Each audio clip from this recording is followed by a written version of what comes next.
A gathering of the tribe. Once upon a time, a great tribe of people lived in a world far away from ours. Whether far away in space or in time, or even outside of time, we do not know. They lived in a state of enchantment and joy that few of us today dare to believe could exist, except in those exceptional peak experiences where we glimpse the true potential of life and mind. One day, the elders of the tribe called a meeting. They gathered around, and one of them spoke very solemnly. "My friends," she said, "there is a world that needs our help. It is called Earth, and its fate hangs in the balance. Its humans have reached a critical point in their collective birthing, the same point our own planet was at 1 million years ago. And they will be stillborn without our help. Who would like to volunteer for a mission to this time and place and render service to humanity?" "Tell us more about the mission," they asked. "It is no small thing. Our shaman will put you into a deep, deep trance, so complete that you will forget who you are. You will live a human life, and in the beginning, you will completely forget your origins. You will forget even our language and your own true name. You will be separated from the wonder and beauty of our world and from the love that bathes us all. You will miss it deeply, yet you will be unable to name what you are missing.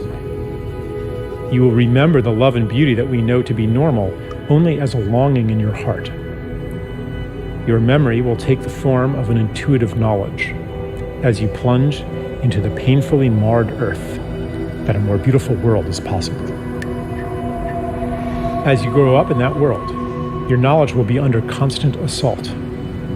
You will be told in a million ways that a world of destruction, violence, drudgery, anxiety, and degradation is normal. You may go through a time when you are completely alone, with no allies to affirm your knowledge of a more beautiful world. You may plunge into a depth of despair that we, in our world of light, cannot imagine.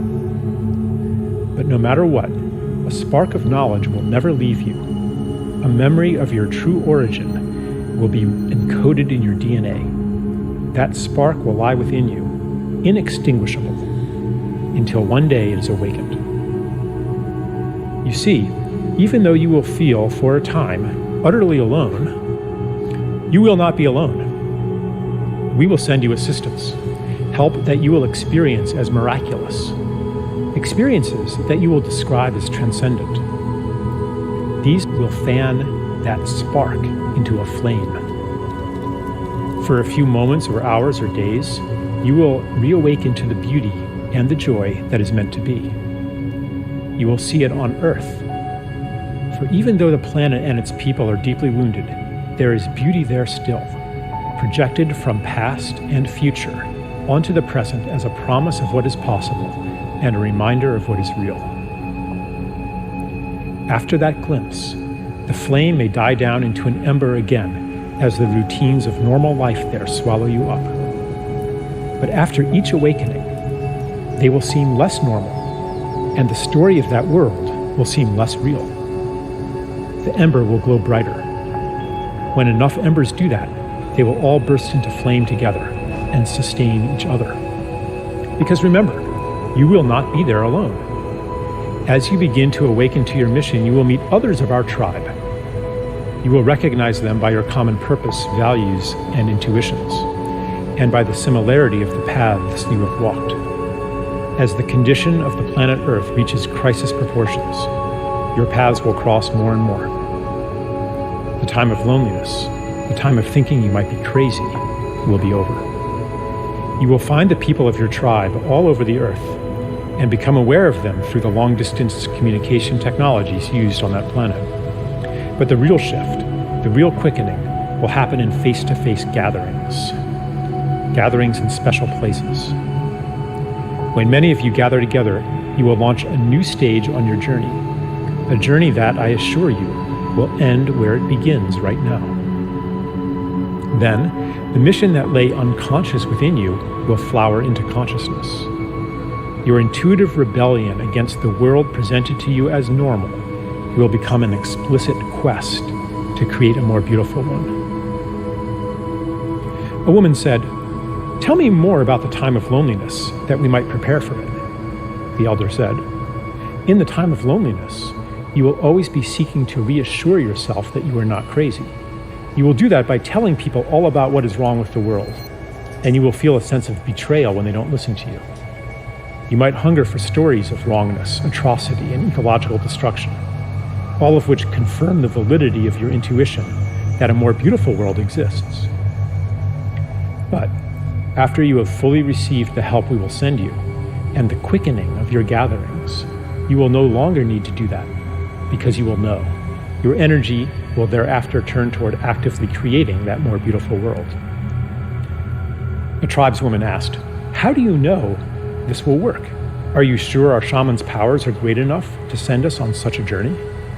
The elder replied, "I know it will work because he has done it many times before. Many have already been sent to Earth to live human lives and to lay the groundwork for the mission you will undertake now. He's been practicing. The only difference now is that many of you will venture there at once. What is new in the time you will live in is that you will gather in critical mass and will each awaken the other to your mission. The heat you will generate will kindle the same spark that lies in every human being. For in truth, each one is from a tribe like ours. The whole galaxy and beyond is converging on Earth, for never before has a planet journeyed so far into separation and made it back again. Those of you who go will be part of a new step in cosmic evolution." A tribesman asked, "Is there a danger we will become lost in that world and never wake up from the shamanic trance? Is there a danger that the despair, the cynicism, the pain of separation will be so great that it will extinguish the spark of hope, the spark of our true selves in origin, and that we will be separated from our beloved ones forever?" The elder replied, "That is impossible. The more deeply you get lost, the more powerful the help we will send you. You might experience it at the time as a collapse of your personal world, the loss of everything important to you. Later, you will recognize the gift within it. We will never abandon you." Another man asked, "Is it possible that our mission will fail and that this planet Earth will perish?" The elder replied, "I will answer your question with a paradox. It is impossible that your mission will fail, yet its success hangs on your own actions. The fate of the world is in your hands. The key to this paradox lies within you, in the feeling you carry that each of your actions, even your personal secret struggles, has cosmic significance. You will know then, as you know now, that everything you do matters." There were no more questions. The volunteers gathered in a circle, and the shaman went to each one. The last thing each was aware of was the shaman blowing smoke in his or her face. They entered a deep trance and dreamed themselves into the world where we find ourselves today. Here we are. Yeah, here we are. Here we are.